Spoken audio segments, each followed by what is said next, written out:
ओम शांति। बाबा के महावाक्य सुनते हैं। बाबा के महावाक्य हैं। बाबा कहते, मीठे बच्चे, अभी घोर अंधियारा, भयानक रात पूरी हो रही है, तुम्हें दिन में चलना है।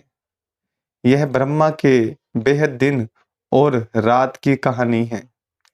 पर्सन सेकंड में जीवन मुक्ति प्राप्त करने व हीरे तुल्य जीवन बनाने का आधार क्या है?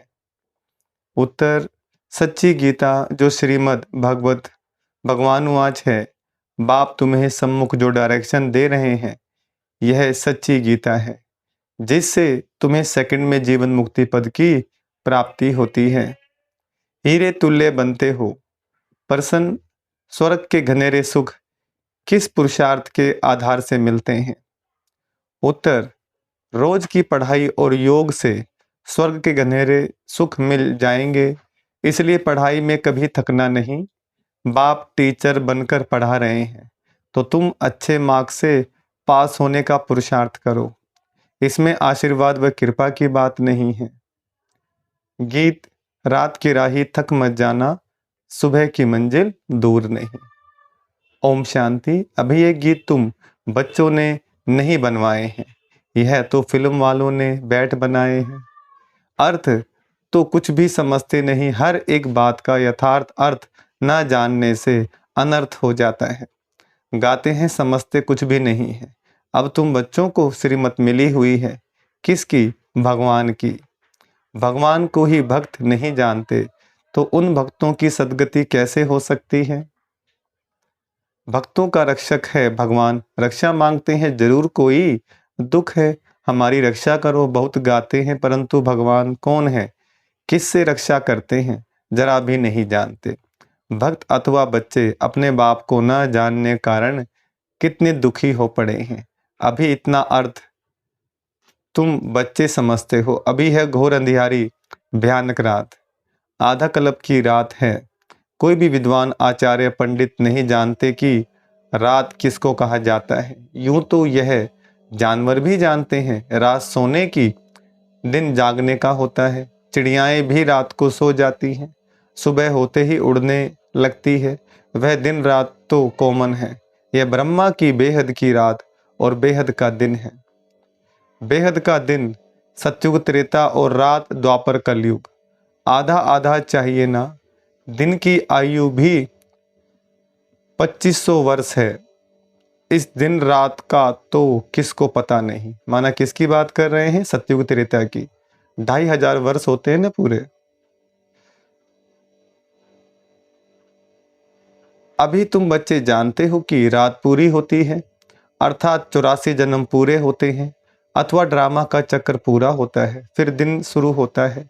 रात को दिन और दिन को रात बनाने वाला कौन है, यह भी कोई नहीं जानते। भगवान को ही नहीं जानते, तो यह सब बातें कैसे जान सकते? मनुष्य पूजा करते हैं, परंतु समझते नहीं कि यह कौन है, किसकी हम पूजा करते हैं। बाप बैठ समझाते हैं। पहली पहली मुख्य बात है गीता को खंडन करने की। कहते हैं श्रीमद् भगवत गीता, गीता का पति है भगवान, ना कि कोई मनुष्य। ब्रह्मा विष्णु शंकर को देवता कहा जाता है और सतयुग के मनुष्यों को देवताई गुणों वाला कहा जाता है। देवी धर्म वाले श्रेष्ठाचार्यों को देवताई गुणों वाले कहते हैं। भारत के मनुष्य श्रेष्ठाचारी थे, वही फिर आसुरी गुण वाले बन पड़े हैं। मुख्य धर्मशास्त्र 4 हैं और कोई धर्मशास्त्र है नहीं। अगर है तो भी बहुत छोटे छोटे मठ स्थापन किए हैं। जय सन्यासियों का मठ, बोधियों का मठ। बुद्ध ने बोधि धर्म स्थापन किया, वह कहेंगे हमारा फलाना धर्मशास्त्र है। भारतवासियों का धर्मशास्त्र है एक। सतयुगी देवी देवता धर्म का शास्त्र है एक। उनको श्रीमद् भगवत गीता कहा जाता है। गीता माता उनका रचयिता है परमपिता परमात्मा श्री कृष्ण की आत्मा। जब 84 जन्म पूरे करती है, तब फिर गीता के भगवान ज्ञान सागर परमपिता परमात्मा से सहज राजयोग और ज्ञान सीख ऊंच पद पाती है। ऐसे ऊंचते ऊंच धर्मशास्त्र को खंडन कर दिया है, जिस कारण ही भारत कोड़ी तुल्य बना है। यह भी ड्रामा में एकज भूल है जो गीता को खंडन कर दिया है। बाप अब जो सच्ची गीता सुना रहे हैं वह निकलनी चाहिए। सच्ची गीता गवर्नमेंट को छपाना चाहिए। यह है श्रीमद् भगवानुवाच बच्चों प्रति। बाप डायरेक्शन देते हैं, अच्छी रीति लिखना चाहिए शॉर्ट में। तुम जानते हो सच्ची गीता से सेकंड में जीवन मुक्ति मिल जाती है। बाप का बंद बाप से वर्षा लेना है, बीज झाड़ और ड्रामा के चक्र को समझाना है। गाते भी हैं सत्युग आदि सत्य है भी सत्य, होशी भी सत्य। झाड़ को जानना भी सहज है, इनका बीज ऊपर में है। यह वैरायटी धर्मों का झाड़ है, इसमें सब आ गए, बाकी छोटी छोटी टालियां तो अथाह हैं। मठ पंथ बहुत हैं।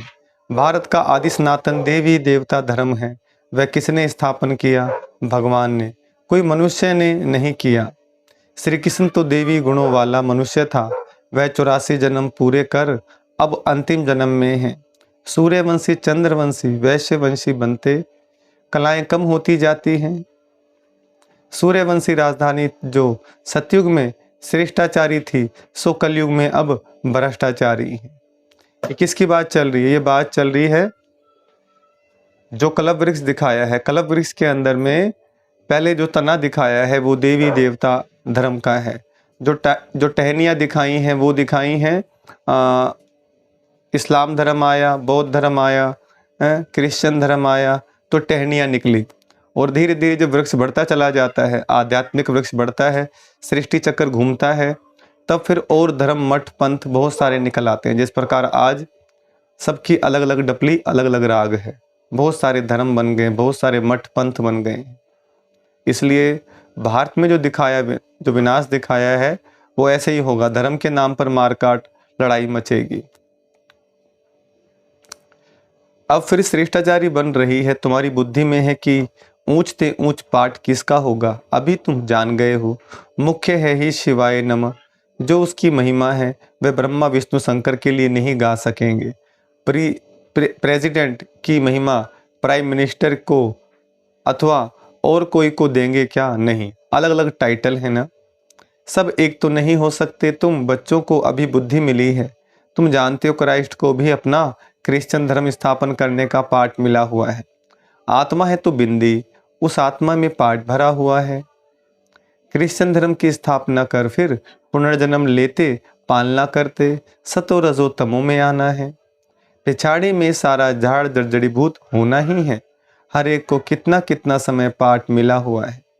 बुद्ध को कितना समय पालना करनी है यह तुम जानते हो। भिन्न भिन्न नाम रूप में जन्म लेते रहते हैं। अभी बाबा तुम्हारी कितनी विशाल बुद्धि बनाते हैं, परंतु कोई तो शिव बाबा को याद भी नहीं कर सकते। बेहद का बाप बेहद स्वर्ग का वर्षा देते हैं, यह भी तुम समझा नहीं सकते। बाबा ने बहुत बार समझाया है। आत्मा में अविनाशी पाठ नुंदा हुआ है। एक शरीर छोड़ फिर दूसरा लेना है। कितनी गुह्य बातें हैं समझने की। जो स्कूल में रोज पढ़ते होंगे वही समझेंगे। कोई तो चलते चलते थक जाते हैं। गाते भी हैं तुम मात पिता हम बालक तेरे, तुम्हारी कृपा से सुख घनेरे। बाप कहते हैं हम तुमको स्वर्ग के सुख घनेरे देने का पुरुषार्थ करा रहे हैं। तुम थक नहीं जाना। इतनी ऊंच ते ऊंच पढ़ाई पढ़ना तुम छोड़ देते हो। कोई तो पढ़ाई छोड़ फिर विकार में भी चले जाते हैं, जैसे का तैसे बन जाते हैं। चलते चलते गिर पड़ेंगे तो और क्या होगा। भले वहाँ सुख में हैं, परंतु पद में तो फर्क है ना। यहाँ सब दुखी हैं, वहाँ राजा प्रजा सबको सुख है। फिर भी पद तो ऊंचा लेना चाहिए ना। पढ़ाई छोड़ दी तो माता पिता कहेंगे तुम तो लायक नहीं हो। बाप से स्वर्ग का वर्षा लेते लेते कई बच्चे थक जाते हैं। चलते चलते माया वार कर देती है तो लौट जाते हैं। जो जमा किया वह फिर ना हो जाती, बाकी क्या बनेंगे। स्वर्ग में भले जाएंगे लेकिन बिल्कुल साधारण प्रजा जाकर बनेंगे। बाप कहते हैं हमारा बनकर फिर थक कर बैठ गए, वह ट्रेटर बन गए तो प्रजा में चंडाल जाकर बनेंगे। सभी चाहिए ना। स्वर्ग का मालिक बनते बनते अगर पढ़ाई को छोड़ देते तो उन जैसा महान मूर्ख दुनिया में कोई होता नहीं। लिखते भी हैं तुम माता पिता हम बालक तेरे, तुम्हारी कृपा से स्वर्ग के बहुत सुख घनेरे मिलते हैं। कृपा करो बाप कहेंगे, कृपा की तो बात ही नहीं। मैं टीचर हूँ, पढ़ाऊंगा, पुरुषार्थ तुम करो अच्छे मार्क्स से पास होने का, बाकी मैं थोड़े ही बैठ सब पर आशीर्वाद करूंगा। तुम योग में रहो तो ताकत मिलती रहेगी। सभी थोड़े ही गद्दी पर बैठेंगे, एक दो के सिर पर बैठेंगे क्या? तो धर्म मुख्य है ही चार, शास्त्र भी चार हैं, उनमें मुख्य है गीता, बाकी सब उनके बच्चे हैं। वर्षा तो माता पिता से ही मिलता है। अब बाप सम्मुख समझा रही हैं, सिर्फ गीता पढ़ने से ही थोड़े ही राजाओं का राजा बन जाएंगे। बाबा ने तो गीता पढ़ी है, परंतु उनसे होता कुछ भी नहीं है। यह सब है भक्ति मार्ग के शास्त्र। तुमको पुरुषार्थ कर 16 कला संपूर्ण बनना है। अभी तो तुम्हारे में कोई कला कोई गुण नहीं रहा है। गाते भी हैं मुझ निर्गुण हारे में कोई गुण नहीं। आप ही तरस पर होई, हमको फिर 16 कला संपूर्ण बनाओ, जो हम थे फिर बनाओ। अब तुम जानते हो बाप सम्मुख आकर समझा रहे हैं। एक निर्गुण संस्था भी बना दी है। निर्गुण निराकार का अर्थ भी नहीं जानते हैं। शिव का तो आकार भी है, जिसका नाम है तो जरूर चीज भी है ना। आत्मा इतनी सूक्ष्म है, उनका भी नाम है। ब्रह्म है तत्व, जहाँ आत्माएं निवास करती हैं, वह भी नाम है ना। नाम रूप से न्यारी तो कोई चीज होती नहीं। भगवान को कहते ना नाम रूप से न्यारा, फिर उनको सर्वव्यापी कह देते हैं। यह कितनी बड़ी भूल है। मनुष्य जब इन बातों को समझे तब तो निश्चय करे। बाबा हमने आपको जाना है, कल्प कल्प आपसे राज्य भाग्य लेते आए हैं, ऐसा निश्चय हो तब पढ़ सकते हैं। यहाँ से बाहर निकलते और भूल जाते हैं। इसलिए पहले पहले तो लिखवा लेना चाहिए बरोबर। शिव बाबा आया है राजयोग सिखलाने। लिख कर भी देते फिर पढ़ते नहीं, ब्लड से भी लिख कर देते हैं, परंतु आज है नहीं। माया कितनी तीखी है, बाप कितना बैठ समझाते हैं। शुरू शुरू में जब यज्ञ की स्थापना हुई तो बच्चों ने उमंग गुस्सा में लिख लिख करके दिया, खून से लेटर लिखा कि बाबा हम आपका साथ नहीं छोड़ेंगे। लेकिन फिर बाद में धीरे धीरे वो साथ छोड़ के चले गए। तो बाबा कहते हैं माया कम नहीं है, बहुत तीखी है, सबकी परीक्षा लेती है। बाप कितना बैठ समझाते हैं, तुम्हारी विहंग मार्ग की सर्विस तब होगी जब ऐसे ऐसे पत्र लिखेंगे। तुम्हारी शक्ति सेना में भी नंबरवार है, कोई चीफ कमांडर है, कोई कैप्टन है, कोई मेजर्स हैं, कोई सिपाहियों के साथ बोझा उठाने वाले भी हैं, सारी सेना है। बाबा तो पुरुषार्थ कराएंगे ना। हर एक के पुरुषार्थ करने से समझ में आता है, यह राजा रानी बनेंगे वा अच्छी साहूकार प्रजा में जाएंगे, यह साधारण प्रजा में जाएंगे, यह दास दासी बनेंगे, यह तो बिल्कुल सहज है। समझने का तो पहली मुख्य बात को उठाना है। बाबा कितनी ललकार करते हैं। महारथियों को तो विहंग मार्ग की सेवा के लिए विचार चलने चाहिए। अच्छा, मीठे मीठे सिकलदे बच्चों प्रति माता पिता बाप दादा का याद प्यार और गुड मॉर्निंग। रूहानी बाप की रूहानी बच्चों को नमस्ते। हम रूहानी बच्चों की रूहानी बाप दादा को नमस्ते नमस्ते नमस्ते। धारणा के लिए मुख्य सार है, पढ़ाई में थकना नहीं है, ऊंच से ऊंच पढ़ाई रोज पढ़नी और पढ़ानी है। दूसरा, विहंग मार्ग की सर्विस करने की युक्तियां निकालनी है। योग में रह बाप से ताकत लेनी है, कृपा आशीर्वाद मांगनी नहीं है। वरदानों की दिव्य पालना द्वारा सहज और श्रेष्ठ जीवन का अनुभव करने वाले सदा खुशनसीब भव। वरदान का विस्तार, बाप दादा संगम युग पर सभी बच्चों की 3 संबंधों से पालना करते हैं। बाप के संबंध से वर्षे की स्मृति द्वारा पालना, शिक्षक के संबंध से पढ़ाई की पालना और सतगुरु के संबंध से वरदानों के अनुभूति की पालना एक ही समय पर सबको मिल रही है। इसी दिव्य पालना द्वारा सहज और श्रेष्ठ जीवन का अनुभव करते रहो। मेहनत और मुश्किल शब्द भी समाप्त हो जाए तब कहेंगे खुशनसीब।